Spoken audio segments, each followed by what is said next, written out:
Andai kata kebenaran itu menuruti hawa nafsu mereka, pasti binasalah langit dan bumi ini, dan semua yang ada di dalamnya. Sebenarnya, kami telah mendatangkan kepada mereka kebanggaan mereka, tetapi mereka berpaling dari kebanggaan itu.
Di saat Anda tengah menyaksikan film ini, banyak orang sedang terzalimi.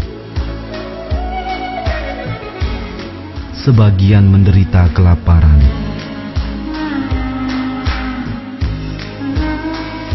Sebagian lagi dipaksa bekerja sejak usia dini.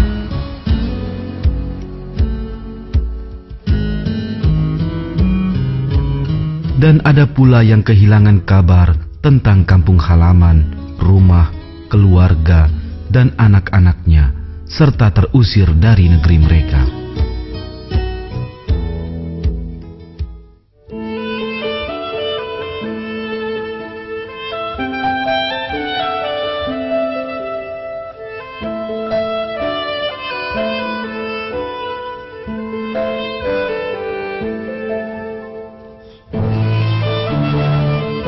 Seseorang dapat menyaksikan wajah-wajah seperti ini hampir setiap hari di surat kabar dan televisi.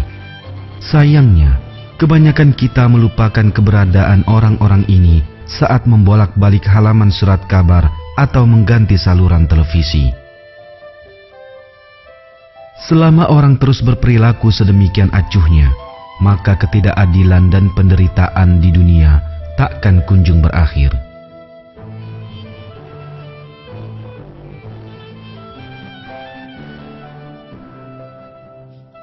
Untuk mengatasinya, diperlukan kesadaran moral untuk menolong sesama tanpa pamrih apapun. Satu-satunya sumber pemahaman seperti ini adalah agama.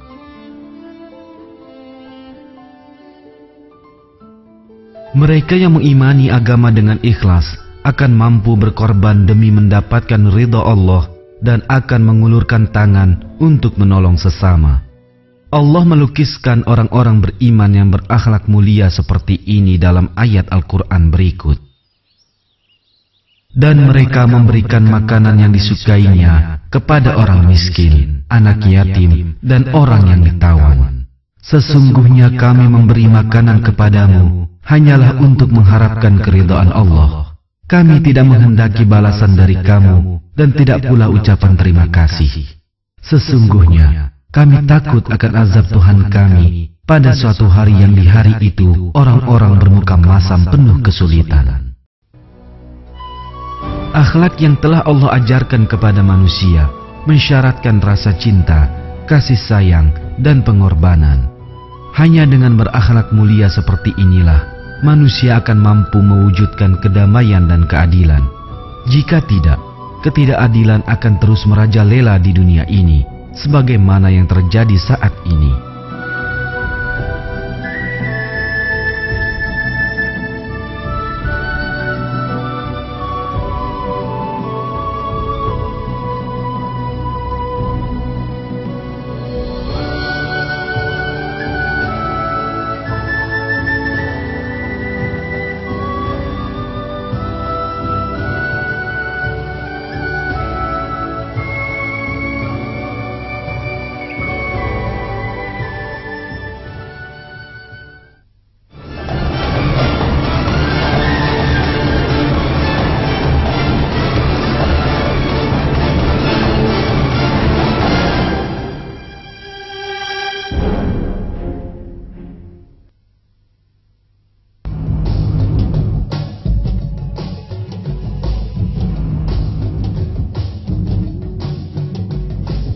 Kini, bagi sebagian orang, politik bukanlah sarana pengabdian kepada masyarakat, namun untuk mengeruk keuntungan semata. Dengan demikian, seseorang dikatakan berhasil bila mampu mempertahankan, memperkokoh, dan mengamankan kekuasaannya dari segala ancaman, bahkan bila perlu memperbesar kekuasaan itu.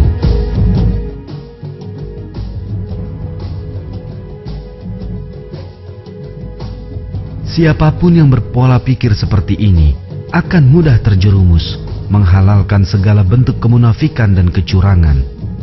Bukannya melayani masyarakat, ia bahkan tanpa merasa berdosa menari di atas penderitaan orang lain.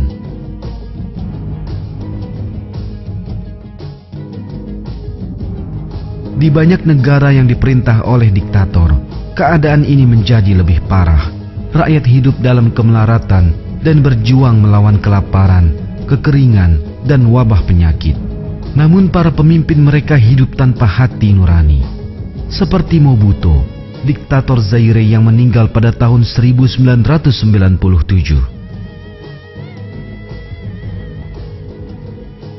Ketika rakyat Zaire berjuang demi sekerat roti, setiap bulannya Mobutu mengirim pesawat pribadinya ke Perancis untuk menjemput penata rambut pribadinya. Mobutu menguasai kepemilikan seluruh kekayaan alam dan persediaan intan berlian negerinya, dan mengabaikan rakyatnya yang menderita dan kelaparan.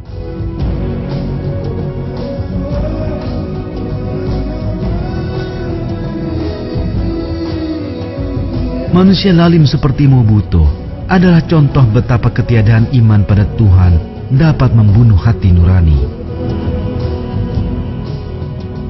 Dalam sebuah ayat, Allah menegaskan besarnya bencana kemanusiaan yang dapat ditimpakan orang-orang seperti ini.